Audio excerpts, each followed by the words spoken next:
Olá, meus irmãos. Feliz sábado. Que as bênçãos de Deus sejam na tua vida e na minha. Hoje, graças a Deus, um dia nublado, um sábado, dia do Senhor, aqui pela manhã. Eu quero trazer a palavra de Deus para cada um. Que Deus abençoe, né? Mas hoje também eu quero falar de um assunto muito importante. Um assunto que alguém pega das escrituras sagradas, da Bíblia Sagrada, e coloca como contradições. E a palavra de Deus não tem contradições. A contradição está na mente da pessoa que assim afirma, querendo levar ao mundo uma apostasia. Mas o que eu quero falar com vocês é sobre o ateísmo, né? O ateísmo que está crescendo muito, e é necessário que a gente tome umas providências com essa negação da existência de Deus. Ou seja, o homem crendo mais na criatura do que no Criador. E aí nós temos que entrar falando a verdade, né? Embora eles não aceitem a Bíblia, não aceitem a existência de Deus, e ataca sem misericórdia os cristãos, os crentes, eles atacam de forma que até existe palavras no que eles escrevem que é até vergonhoso falar. Então, na verdade, eu quero falar sobre ateísmo. Para mim, o ateísmo é uma verdadeira aberração. Um conjunto de homens perversos, arrogantes, sem esperança, ataca o povo de Deus com palavras torpes, blasfemam do Deus Criador, sem amor àquele que tudo criou. Então, é assim a maneira que eu vejo eles, né? Em um amontoado de palavras, querendo contradizer as Escrituras, fazendo de tudo para contradizer as Escrituras sagradas, não dando nenhuma importância ou valor, e caindo os tais em grandes contradições naquilo que eles mesmos afirmam. Então eles acabam caindo em contradições naquilo que eles mesmos afirmam. Uma hora eles dizem uma coisa, outra hora diz outra. E eu estava lendo uma apostila de um ateu, eu não vou citar o nome, até por uma questão de ética, e quero trazer alguma parte do que ele escreveu. Essa apostila é chamada Contradições do Novo Testamento com fontes do Velho. Então ele juntou um monte de coisas lá e bota como contradições, né? Mas são coisas que para nós não tem valor nenhum. Quero afirmar bem claro para esse ateu e para todos os ateus que para nós o que eles escrevem não tem valor nenhum. É uma planta sem raiz, algo sem esperança e que termina no nada, não vai a lugar nenhum, e eles perdem o tempo afirmando tais coisas, né? Um ateu escrevendo em sua apostila Contradições do Novo Testamento com fontes do Velho, traz ele verdadeira aberração. Ele, o tal, na página 2 de sua apostila, diz, olha só o que ele diz. Ele diz bem assim, ó: felizmente, para a diversão dos ateus, os erros desse Deus trapalhão estão claramente escritos na Bíblia. Então ele diz que os erros do Deus trapalhão, botou com letra minúscula, estão claramente descritos na Bíblia. E é lamentável o absurdo e o poço de lamaçal que vive os ateus. E querendo ainda e conseguindo espalhar verdadeira apostasia ou deserção da fé. Muitos, por dar ouvido aos ateus, estão entrando em apostasia e a fé dessas pessoas são abaladas, perdem a fé, ficam sem esperança e muitos deles têm até virado ateu. Na página 3 da apostila desse ateu, diz: a lenda de Jesus Cristo. Ele diz bem assim, né? Diz esse ignorante ateu que Jesus é um filho inventado pelos romanos. Eles desconhecem a história, né? E aí ficam inventando coisas contra Jesus Cristo, falando palavras torpes. E uma hora diz que existe e uma hora diz que não existe.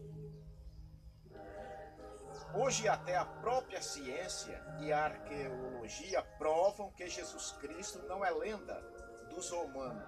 Eu aconselho tanto o ignorante ateu e outros que fazem parte do ateísmo estudarem arqueologia e ciência.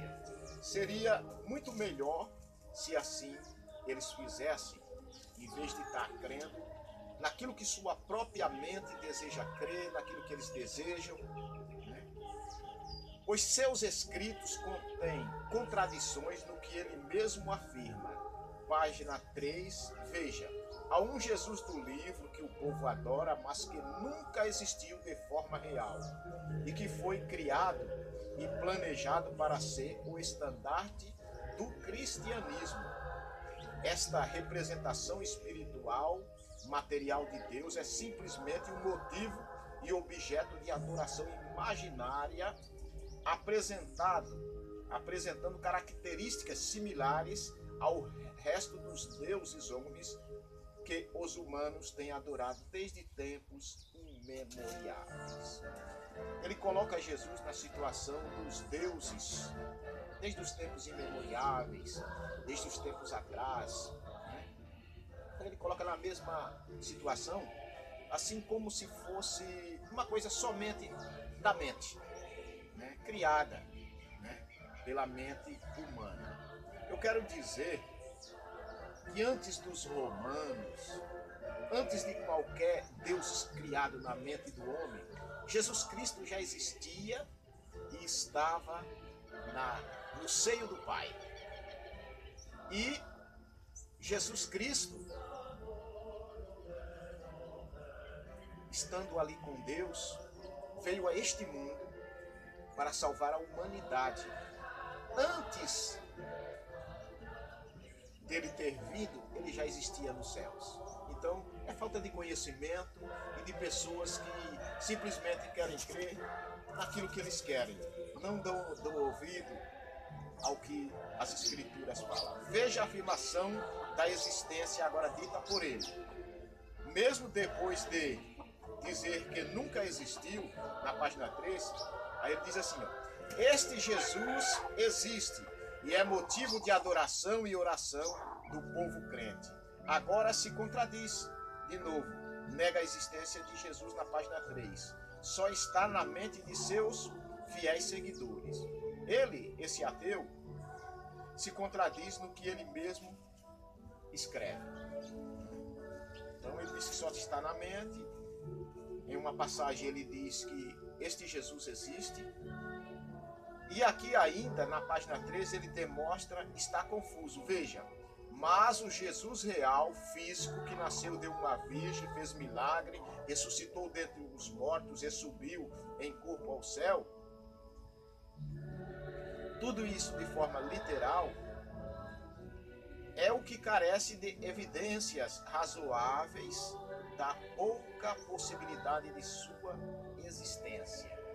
Então, você vê que aqui ele já está partindo para uma pouca possibilidade da existência de Jesus, mas que já está praticamente Vejo que ele mesmo, querendo ser intelectual, cai em desgraça e confusão mental. Planta sem raiz, palavras sem fundamento, é sufocado pelos problemas da vida. Assim eu vejo, sem esperança. Então ele afirma uma coisa e depois ele mesmo desafia. Outra contradição,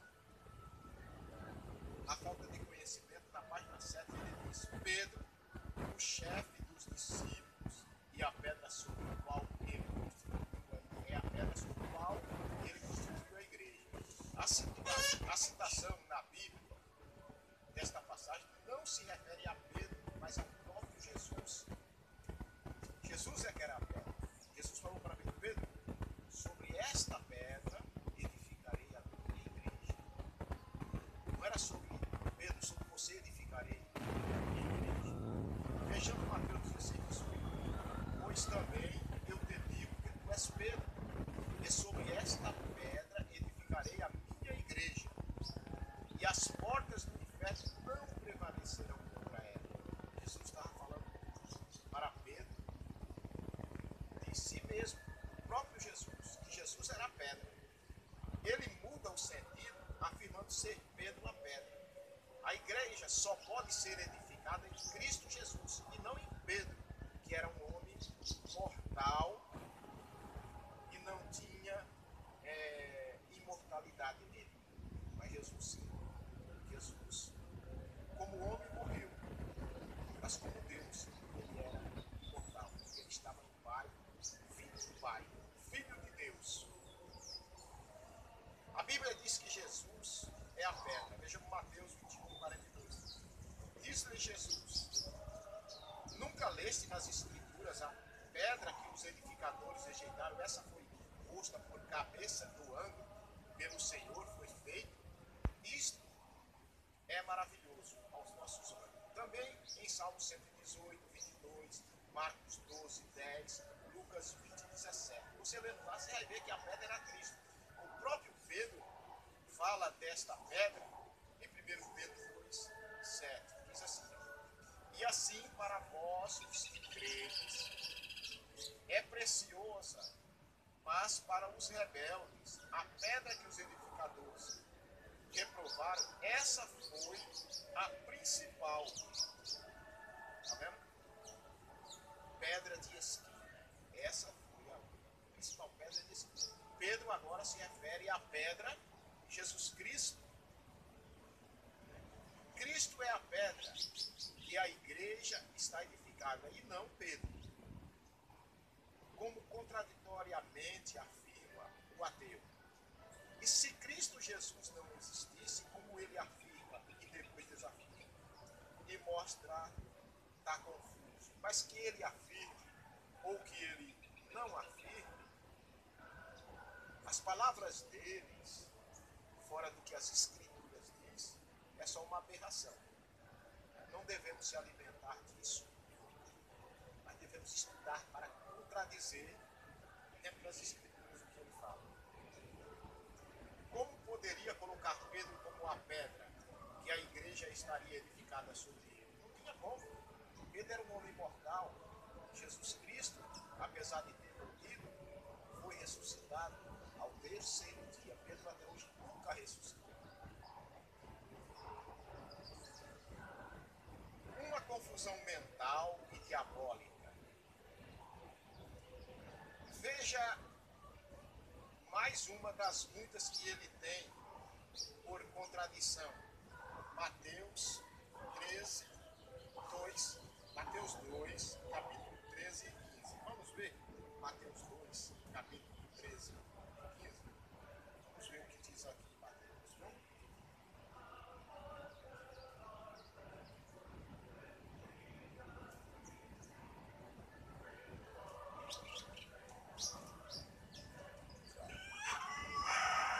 Mateus 2, 13 e 15. Diz assim: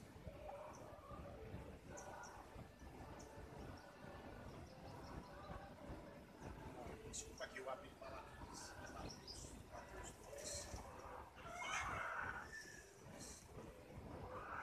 13 e 15.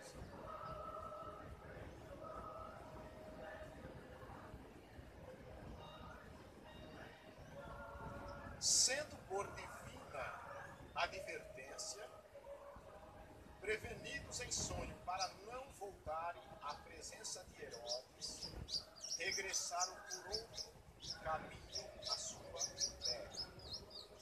Tendo ele partido, eis que apareceu um anjo do Senhor a José em sonhos e disse: dispõe-te, toma o menino e sua mãe e foge para o Egito e permaneça lá até que eu te avise, porque Herodes há de procurar o menino para matar.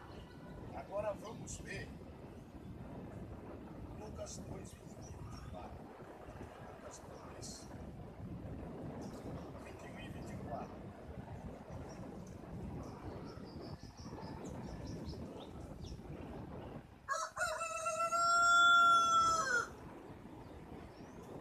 Lucas 2,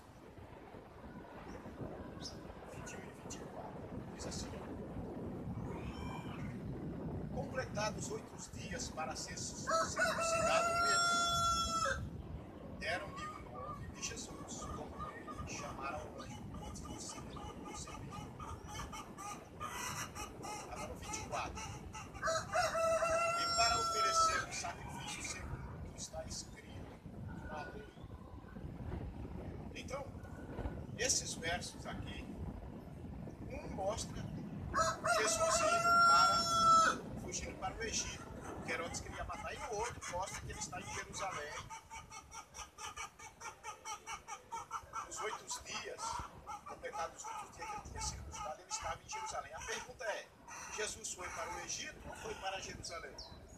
A questão aqui está fora de ordem cronológica. Não está em ordem cronológica. Provavelmente, Jesus foi primeiro para Jerusalém, após ter nascido, e depois fugiu para o Egito. E não existe uma contradição, como diz o ateu. E em muitas outras passagens que ele afirma, uma certa vez Jesus disse: em verdade vos digo, que dos que aqui estão, alguns há que não provarão a morte, sem que vejam ver o Filho do Homem. Então, todos os discípulos morreram. Agora a pergunta é: Jesus se contradisse porque Jesus não voltou? Queridos irmãos, na verdade não há contradição. Porque mesmo Jesus Cristo tendo partido, mas ele mostrou aos seus discípulos em visões, em grandes revelações, a vida dele. E cada um deles tiveram visões. Cada um que Deus quis dar a visão. Eles pronunciaram as palavras: eis que vem com as nuvens, todo olho verá. Pedro viu Jesus voltando e os homens sendo abrasados com fogo. João viu Jesus voltando. E as palavras das Escrituras dizem: eis que vem com as nuvens e todo olho o verá. Então temos que confiar, temos que acreditar e não dar lugar ao que o ateísmo fala. Jesus Cristo, nosso Senhor, há de vir a qualquer momento. Não perca a esperança por palavras de pessoas que não creem em Deus e nem em seu Filho. Estamos aqui aguardando o retorno de Jesus Cristo, que muito em breve há de vir sobre as nuvens do céu, com poder e grande glória, e todos os seus anjos com ele. Será uma alegria para nós poder contemplar. Antes dos discípulos morrerem, Jesus mostrou a ele a sua vida. Jesus iria mostrar em visão. E também, quando ele estiver para vir, os mortos ressuscitando do túmulo irão contemplar. Todo olho verá Jesus voltando. Que Deus abençoe a todos. Que a graça de nosso Senhor e Salvador Jesus Cristo seja com todos nós. Amém.